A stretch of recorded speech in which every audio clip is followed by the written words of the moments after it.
Résolument engagé à la cause environnementale, JVE a décidé d'impliquer les populations à la base dans la lutte contre les changements climatiques.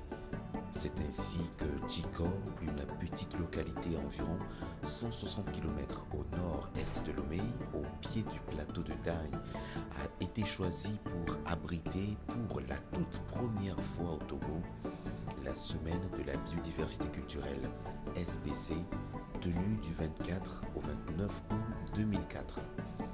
Ce sera désormais une belle histoire d'amour entre la nature et la culture, avec à la clé un lien scellé par JVE. Une interculturelle créée et nourrie pour relever les différents défis qu'imposent les changements climatiques à un monde sans cesse croissant. Les jeunes volontaires participant au SBC doivent concilier nature et culture pour un développement durable, sensibiliser la population sur deux enjeux majeurs, la protection de l'environnement et la préservation des cultures locales. Il est question de réfléchir avec la population et d'identifier les pistes locales ou bien les savoirs locaux pour pouvoir quand même essayer de prendre en compte ces effets-là, essayer de les circonscrire. À JVE, nous avons une démarche et la démarche, nous la trouvons beaucoup plus objective, en ce sens que nous ne faisons rien sans études. Et actuellement, nous sommes en train de mener une étude pour voir ces connaissances en milieu rural au niveau de la préfecture de Vaud, pour pouvoir quand même essayer de voir qu'est-ce qu'on peut faire. Donc nous sommes en train de mener cette étude-là et dans ce cadre d'adaptation à base communautaire, nous avions initié l'autre fois un forum à Tchévier le mois passé, en juillet, du 20 au 21, pour pouvoir quand même essayer d'identifier avec d'autres acteurs au niveau de la santé, de l'agriculture, les communautés locales, et ainsi de réfléchir ensemble qu'est-ce qu'on peut faire en matière d'adaptation au changement climatique. Au cours de la semaine, il y avait eu des gens qui étaient partis dans les champs discuter avec les paysans pour pouvoir quand même recueillir ces informations. Et c'est cette base-là que nous allons quand même essayer de pouvoir quand même voir qu'est-ce qu'on concrètement on peut faire dans ce milieu à Djiko par exemple. Mais si nous sommes à Vaughan, les données vont changer. Donc chaque milieu avec ses réalités. Au regard des résultats satisfaisants enregistrés, JVE décide d'organiser annuellement ce rendez-vous du donner et du recevoir. Les éditions se suivent mais ne se ressemblent pas. C'est ainsi que la 4e édition sera placée sous le thème SOS rivières et forêts locales, montrant toute l'importance qu'accorde JVE à l'eau et à la forêt. Dans cette perspective, les communautés affectées par les barrages ont suivi une étude sur l'impact environnemental. Entre autres sujets développés, des notions relatives à la gestion des déchets, la pollution des rivières, la préservation des espèces végétales, la pharmacopée et la déforestation. Si l'on sait que la forêt occupe au moins 30% des terres et que 7,3 millions d'hectares de forêt disparaissent par an, il y a lieu de s'inquiéter et de lancer un SOS pour la préservation de la biodiversité. Selon une étude menée par la FAO, le Togo a perdu 4,12% de son couvert végétal. Un chiffre alarmant et inquiétant qui fait classer le Togo parmi les 10 pays du monde coupeurs de forêt. Les participants aux différents camps SBC de JVE sont ainsi appelés à faire partager leur expérience pour une lutte efficace et durable contre la déforestation, une des causes principales du réchauffement climatique. Depuis 1982, j'ai commencé les champs. Donc, à un certain moment, on a constaté que les choses n'allaient plus bon. Et notamment dans les années 90 et jusqu'à maintenant. La pluie ne vient plus à temps et nous sommes obligés d'attendre la pluie avant de faire nos semences. D'habitude, auparavant, nous semons dans le mois de mars, avril. Et les semences tardives se font en septembre. Maintenant, à défaut de pluie, les choses n'allaient plus, les semences ne grandissent plus et nous avons un échec. Cette parcelle-là n'a pas totalement réussi. Cela veut dire qu'au moment où la pluie peut venir, ça a un peu tardé. C'est ça qui a fait que la sécheresse a frappé cette parcelle qui a dû faire ce retard. Du 24 août au 5 septembre 2010, environ 200 jeunes volontaires venus d'Europe, d'Amérique, d'Asie et d'Afrique pour la 7e fois consécutive se sont réunis à Kpele-Djikor, devenue la capitale de la biodiversité culturelle, SPC. Ce véritable créneau de partage et d'échange est enfermé dans un concept dit de la semaine de la biodiversité culturelle SPC. Ici à Kpele-Djikor, petite localité située à près de 160 km au nord de Lomé, dans la préfecture de Kpele, les questions environnementales sont à l'honneur. Le thème choisi, capitalisation des savoirs locaux pour une adaptation à base communautaire réussie, a été de fond en comble décortiqué. Un thème qui permet aux paysans qui n'ont, sans ignorer l'existence réelle des effets du changement climatique, sont appelés à vivre avec, en développant toutefois des stratégies appropriées et efficaces pour leur survie. Aujourd'hui, le nouveau thème, c'est l'adaptation à base communautaire. Et ici, quand nous parlons d'une capitalisation des savoirs locaux, et n'oubliez pas que depuis longtemps, on a sous-estimé les compétences, les valeurs ou bien les savoirs des communautés locales. Et aujourd'hui, il est question donc de valoriser ou de prendre en compte ces savoirs-là, ces technologies, ces savoir-faire et de les valoriser afin de pouvoir quand même les utiliser dans cette logique d'adaptation au changement climatique. Sur le terrain, les jeunes volontaires ont, avec les paysans, touché du doigt la force de frappe d'un climat qui devient de plus en plus infidèle en imposant sa loi aux cultivateurs. Ceux-ci sont bien conscients de leur part de responsabilité. Vous, selon vous, à votre connaissance, qu'est-ce qui est à la base du changement climatique dans votre réseau?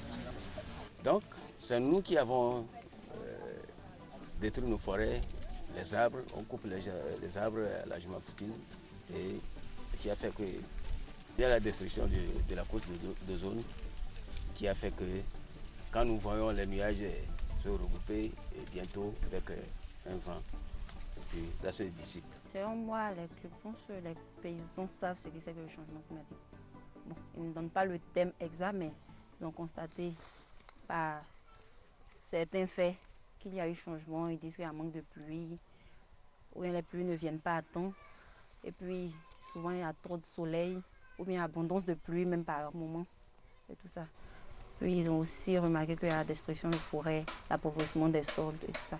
En 2007, sur les 7 continents, le concert mondial pour la planète Live Earth invitait tous les êtres humains à mener une campagne sur 3 années afin de faire prendre conscience à chacun de la nécessité critique de lutter contre le changement climatique avant qu'il ne soit trop tard. Conscient que seule l'action gouvernementale ne peut résoudre le problème qui, de jour en jour, devient crucial, JVE International essaie de former les jeunes volontaires à l'amour de la planète Terre. Un véritable camp de formation ici à Kpele-Djikor a permis aux participants de disposer de notions utiles et essentielles sur, entre autres, les pépinières, la foresterie et adaptation à base communautaire au changement climatique. La communauté doit se mobiliser. Mais pour que cette communauté soit mobilisée, il faut que les acteurs de développement, tels que les membres de la JVE, de l'ONG JVE, doivent aller vers cette communauté-là et l'aider dans cette mobilisation, l'aider à se mobiliser. Les grandes lignes qu'un acteur de développement, un acteur qui accompagne les communautés doit développer pour assurer une bonne mobilisation, c'est d'abord essayer de comprendre cette communauté-là, de connaître cette communauté, de vivre les réalités de cette communauté, de façon à pouvoir identifier les vrais problèmes qui se posent à la communauté. Une fois que ces problèmes sont identifiés, une sensibilisation doit suivre pour amener la communauté à prendre conscience du problème. Après ça, après la conscientisation, procède à l'analyse et qui permet à la communauté de savoir les causes de ces problèmes, les conséquences de ces problèmes et de définir l'action à mener. Et c'est autour de l'action qu'on sent la mobilisation de la communauté. À Péléticor, les groupements féminins mettent la main à la pâte. Pour que la mayonnaise puisse prendre, elles sont résolument engagées à accompagner JVE et tous les hommes de la localité dans leurs ambitions. C'est là tout le sens d'une implication participative à la lutte contre la déforestation et aux feux de brousse, qui sont quelques facteurs du réchauffement climatique. Au total, 13 groupements féminins sont installés et les membres sont déterminés à aller au bout de leurs idéologies.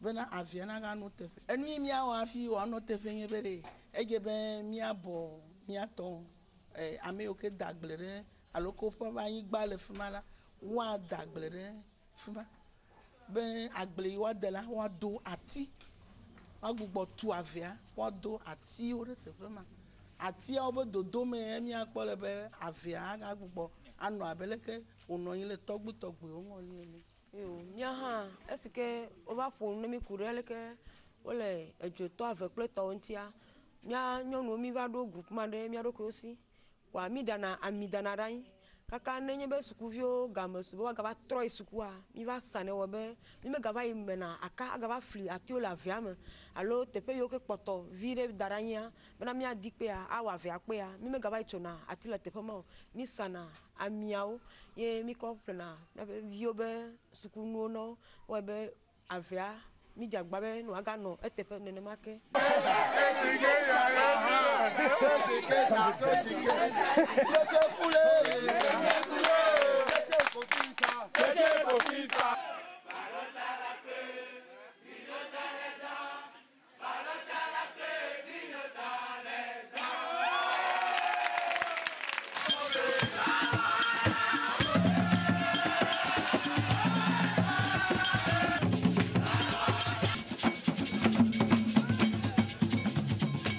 Le loisir occupe une place non négligeable dans les activités de la SBC. Entre autres événements, les cérémonies rituelles à Sidododje ou le rituel d'initiation de la jeune fille de Tikor, les contes et des concours Miss SBC. C'est des moments d'égaiement et d'échange culturel. Cette 7e édition a permis à JVE Togo de procéder à une assemblée générale extraordinaire à mi-parcours. Aussi, JVE International a saisi l'occasion pour mettre sur pied le règlement intérieur, la charte et les statuts lors d'une assemblée générale extraordinaire. La 7e édition fait désormais partie de l'histoire. Les objectifs sont-ils atteints? Pour l'organisation, c'est un sentiment de satisfaction qui nous anime parce que nous avons su réunir plus de 200 personnes durant toute une semaine. Nous avons trouvé des gens attentifs, dynamiques, disposés à apprendre et aussi à contribuer aux manifestations. Nous avons été dans l'ensemble très satisfaits de tout ce qui a été fait et aujourd'hui nous disons merci à tous ceux-là qui ont contribué sur cette manifestation. Merci aussi aux populations de Tikor qui ont bien voulu encore faire parler leur hospitalité à l'endroit des participants. Le principal manquement, je dirais plus la logistique, parce qu'on avait peu de moyens par rapport aux participants. On a eu vraiment de l'engouement de la part des participants, on ne s'attendait pas à ce nombre aussi élevé là. Et c'est ça qui a fait qu'on a eu un déficit de logistique.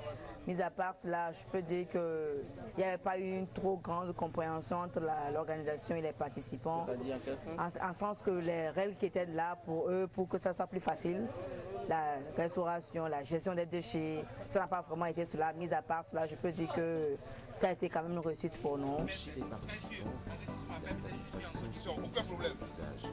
Mais l'on peut demander mieux, quelle est la leçon à retenir? Personnellement, je suis à ma deuxième participation. Mais des impressions recueillies au niveau des membres de la délégation ivoirienne, je crois qu'on lance des fleurs, on tire le chapeau au comité d'organisation. Ça a été une plateforme d'échange, d'expérience, de partage de connaissances, de formation, de renforcement des capacités, mais également de découverte d'autres cultures. Je crois que ça a été une semaine riche de partage et d'expérience. Il y avait un vrai brassage culturel et les activités se sont déroulées sans ambiguïté. Et je crois que cette semaine a été une réussite. Le fait même que JV a invité plus d'une nationalité, c'était vraiment une chance pour moi de découvrir les Nigériens, de découvrir nos amis togolais, de découvrir nos amis japonais, ivoiriens, nigériens. Donc vraiment c'était une semaine de biodiversité culturelle. Les activités se sont très bien déroulées. Il y a eu des interventions solides. On a conscientisé les populations locales à pouvoir conserver leurs forêts. Et les villages, les forêts d'Assimé. Hier c'était une manifestation grande parce qu'on a réuni les chefs coutumiers, les différentes délégations, même le gouvernement togolais a été valablement représenté. Alors j'étais très content. JVE International s'est lancé un défi que tous les membres et partenaires comptent ensemble relever. Faire des SBC un camp de rendez-vous riche d'échanges interculturels, de biodiversité. C'est là le même objectif poursuivi. Une vision commune. Bref, s'unir pour donner vie à leurs envies et redonner vie à la terre en combattant les causes premières du changement climatique. Une vie épanouie sur terre. Comme le dit Fuller Buckminster, président de l'Alliance pour la protection du climat et vice-président des USA de 1993 à 2001, si le succès ou l'échec de cette planète et des êtres humains devait dépendre de ma façon d'être et de ma façon de faire, quelle serait ma façon d'être et ma façon de faire? Bienvenue ici à la cascade de Houton. Nous sommes entre les villages de Dani Ndougué, de Dani Atiba et de Kolesiba. Cascade qui descend ici depuis les falaises de Lao, qu'on ne peut pas accéder aujourd'hui, mais qui montre comme il est important de protéger les ressources en eau. Quand on sait que chaque 8 secondes un enfant meurt, il est important que nous puissions tous faire de nos mieux afin de protéger les ressources en eau et aussi de savoir que la rivière, elle transporte tout, elle transporte la vie, elle transporte la végétation, elle transporte les poissons. Nous devons tout faire pour la préserver, pour nous, mais aussi pour les générations futures.